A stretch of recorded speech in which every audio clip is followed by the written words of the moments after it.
So we finally got an update on the DualSense Edge wireless controller. We've got a pre-order date, a release date, and a price tag, as well as what's included in the box. And we're also going to be talking about a Spider-Man 2 update as well. Before we get into that, if you could do me a huge favor, like, subscribe, share the video. It really goes a long way and helps the channel a ton. Now let's talk about this DualSense Edge controller. So Sony put out a PlayStation blog post and they've revealed all the details. I'm going to be going over the key points here, not going to read the entirety of it. But basically, pre-orders are going to begin next Tuesday, October 25th. The release is on January 26th, and that is globally.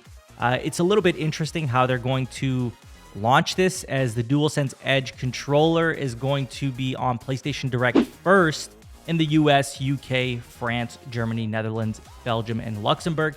So you can only get the DualSense through PlayStation Direct in those countries, and they'll be launching on January 26th, 2023. And then afterwards, it'll be available February 23rd, 2023, everywhere else. Now, it sounds like from this that only in those countries it's going to be exclusively from PlayStation Direct. Outside of those countries, you can get it from your local retailers. They haven't listed anybody specific, but I'm assuming GameStop, Best Buy, probably Walmart. You can go there and get these controllers, which makes sense. I do know that they probably want to push PlayStation Direct more than ever. And once PlayStation Direct is probably available in more countries, they're going to do like month-long exclusive timeframes for just ordering from them specifically. I can see why they're doing that, probably trying to collect as much profit as possible by not having to ship to brick and mortar stores and stuff like that. So I do think that that's a part of their plan as well. So yes, if you want this controller, you're going to have to pre-order from PlayStation Direct on October 25th. If you're in those countries, outside of those countries, I'm imagining you'll be able to go to GameStop, Best Buy, and other places.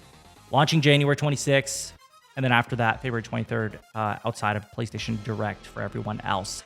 The controller is listed at $199 USD, which is comparable to the series, or Elite Series 2, which is at $179.99.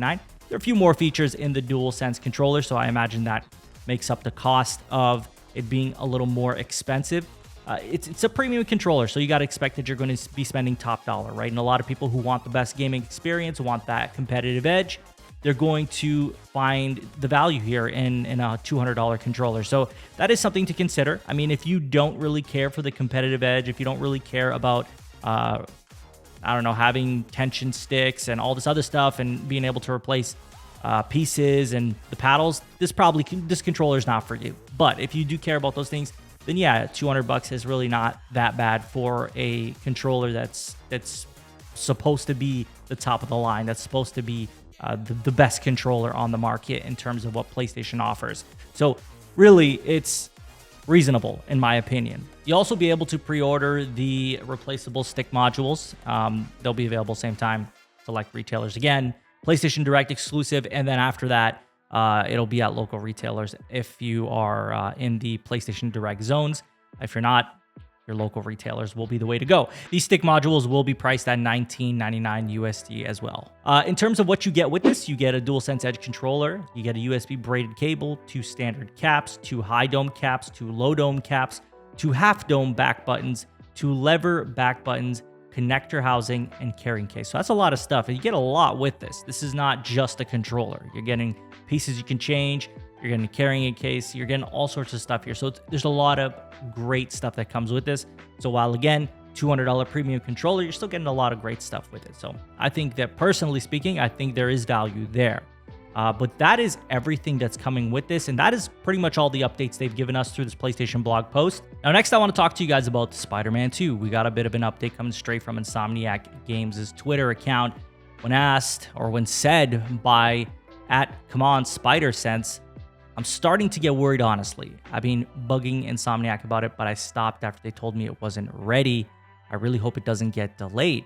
And Insomniac responded, don't.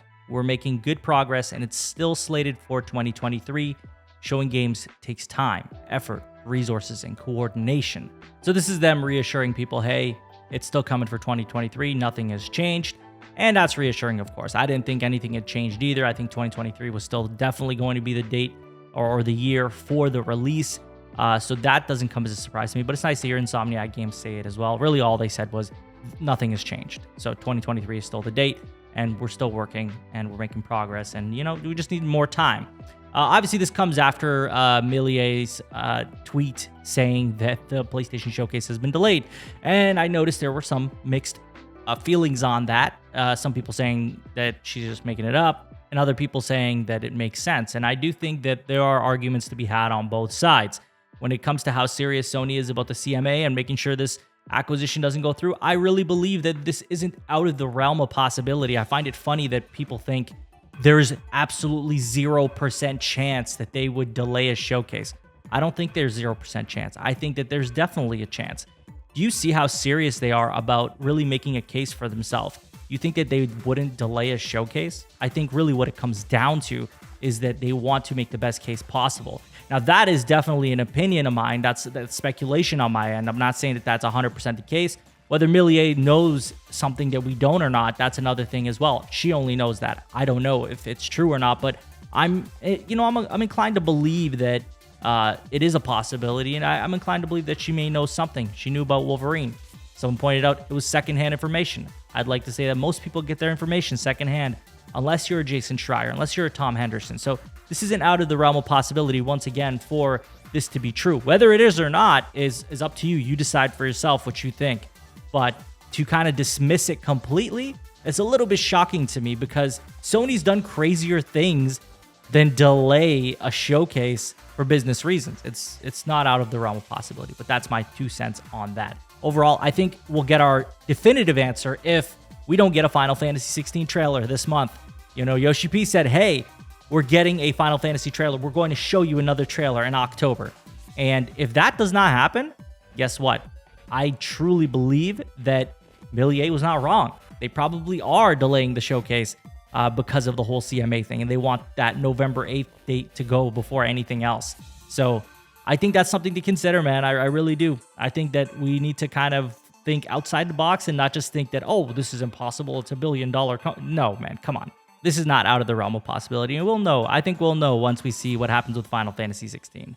But that is all I have for you guys in today's video. Please let me know what you think of the DualSense Edge wireless controller. Will you be buying one? Do you think $199 is pricey, or do you think that's reasonable for what you're getting with the controller? And how do you feel about this Spider-Man 2 update? You think that this has anything to do with a potential delay of the PlayStation Showcase? Let me know in the comments. And as always, if you have not subscribed already, please hit that subscribe button, like, share the video. You can follow me on Twitter. Link will be in the description. And I will talk to you all on the next one. Take care.